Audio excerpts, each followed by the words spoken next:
Okay, welcome back. We're in session 2, maintaining our look at corporate sustainability. Last session we looked at understanding corporate sustainability. This session is all about applying that knowledge. There's 3 main parts I want to go through with you. First off, how is corporate sustainability actually applied? What are the consequences of ignoring corporate sustainability to an organisation? And also, what difference might it make to you, potentially as an employee or as a student? So how is corporate sustainability applied? And this is where we move very much into what might be a commercial or corporate setting. 3 core aspects, I think, to start off with. Certainly there'd be some sort of aspect of strategic planning. There'd be development of those plans to turning them into something more meaningful, some sort of operational or procedural plan, and then the actual implementation. In addition to that, you need to consider who might be involved, and the 2 aspects of involving people, usually through stakeholder meetings and also through workshops, and that could extend to people outside the organisation, as we suggested in the first session. What a busy slide. This is a slide that I will return to in the 3rd session as well, and try and sort of give you some sort of idea of the significance of each of these elements of strategic planning and development. So if we take through this slide just in terms of an overview to start off with, and then worry about its content and its application perhaps a little bit later. So initially, if you look at it from a perspective of an organisation setting out to try and achieve a sustainable future for its organisation, potentially also its suppliers, perhaps its customers, and try and also engage with its local community, it's going to need to consider a range of things in probably a logical order. This order would include, and just again, if you consider the slide at the same time, some sort of needs analysis. Why might it be important to the organisation, the industry in which they work perhaps, or indeed in terms of the local environment?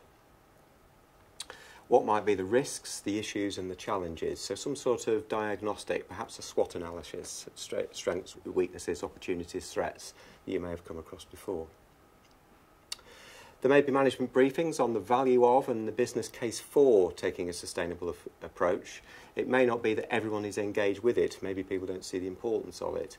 So that's why briefings and actually getting people on board at the earliest stage can be important. Internal and external stakeholder engagement and dialogue is key to the success typically of sustainable approaches within organisations, particularly engaging with the local council or equivalent that may exist in your territories. Establishing sustainability vision and goals. So where do we want to be? So is there actually a sort of merit to actually taking this sort of approach? Perhaps it could be money saving or money making, as I've discussed with you in the first session. Assessing the existing environmental and social initiatives gives the company an opportunity to maybe get on the back of an existing programme or initiative that's existing elsewhere, perhaps in a local area, perhaps in similar industries as well, and perhaps there might be some shared funding available for such a thing. Identify, prioritise and implement sustainability initiatives. This is where it becomes the building blocks, if you like, of the approach to a sustainable initiative within an organisation. So actually, what will the process look like in terms of rolling it out once we've got people engaged, possibly some funding, possibly some external inclusion as well. Training employees to integrate a sustainability mindset can be as simple as messaging, doing some sort of communication exercise, perhaps some briefings, possibly even some initiatives where awards and rewards are offered to employees to encourage them to adopt a more sustainable approach within the company. Establishing performance measures and tracking progress. There's the old line that if we don't know where we're going, we may not get there. If we haven't got anything to measure ourselves by, how will we know that we've improved? And therefore having some sort of measurement that's attached to such an initiative is going to be key. Reporting those achievements and progress is really a way of actually showcasing what has been achieved. So actually it could be to the employees through briefings within the organisation. It could also be to the customer or client base that organisation has, or even to the local community. But we will return to this in the 3rd session. That's quite a lot to take in. There's a further slide that has quite a bit of detail in, and again I shall return to this in the third session. And this is actually then looking at the second aspect of how a sustainability approach might be applied, and that's looking at the stakeholder meetings and the workshops in particular. So first off, who might be involved, and again just a reflection on the slide. The stakeholders impacting are typically impacted by a company activity such as corporate sustainability would include obviously employers and employees, but also customers or clients, investors perhaps, finance, that could be finance within the organisation, but it could also be those providing finance to the organisation to see where their money is being spent, suppliers, the local community, and also council regulators. And having all of those people on board, or those representatives on board, could be key to the success of such an initiative. Why they may be focused in these areas, what are their objectives, are very much to share and understand the diverse needs and interests of each of the parties present. And there's an opportunity for you to consider that in the third session when we look at the case study organisation Green Company. Also to encourage common understanding of the drivers, the needs and the values for taking on such an initiative as corporate sustainability. Develop a shared vision and strategy for achieving sustainability, and it's important there to get particularly the external parties involved to try and actually help the company shape its approach. Targeting specific goals and initiatives to achieve strategic vision and then implement. It's all about the actions, and there's a lot of rhetoric, I think, in terms of perhaps putting together these sorts of policies that maybe then don't quite get off the ground or don't even see the light of day. And I think it's important to actually put in some goals, and maybe some early goals as well that can be achieved to maintain and, if not initiate, the momentum. So what are the consequences of ignoring corporate sustainability? So if that's an organisation that might be approaching it, what might it look like if they don't?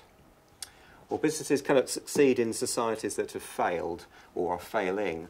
So therefore it's important that an industry or a business of some concern needs to think about its impact on its environment and also on how its customers and clients may perceive it.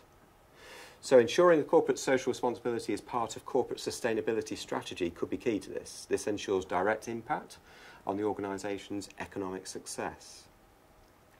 Credibly developed, implemented and publicised sustainability programme. It's all in the PR. It's all about trying to improve brand reputation by actually trying to do something that's right for the environment, but also making sure that that measure and also that message is out with the wider populace. Now, all of this may support the following. It may not support all, but it may support some of these aspects. The loyalty of employees and also the customers. The potential for new customer base, because people might be attracted to that organisation for the stance it has on sustainability. Positive word of mouth, because word of mouth is key to most business growth. And the potential for future business success as well. So ignoring corporate sustainability could have a damaging effect on any of those aspects. So what difference would it make to you as an individual? Well, we've already looked at this in the first session. Quality of life for our communities and our societies. So again, with that in mind, I'd like you to go to your workbook again from this particular session, so session 2. And this time you've obviously familiarised yourself a little bit, but check in a bit more detail around Green Company and the way in which that introduction to the organisation is written. Look at the policy that's written around corporate sustainability and again become as familiar as you can with the job roles that are involved in actually putting this sustainability approach forward for the company. And that will help you answer the 2 questions based around this particular session's topic areas, which are how is corporate sustainability applied and what might be the consequences of ignoring corporate sustainability. And that brings us to the end of session 2.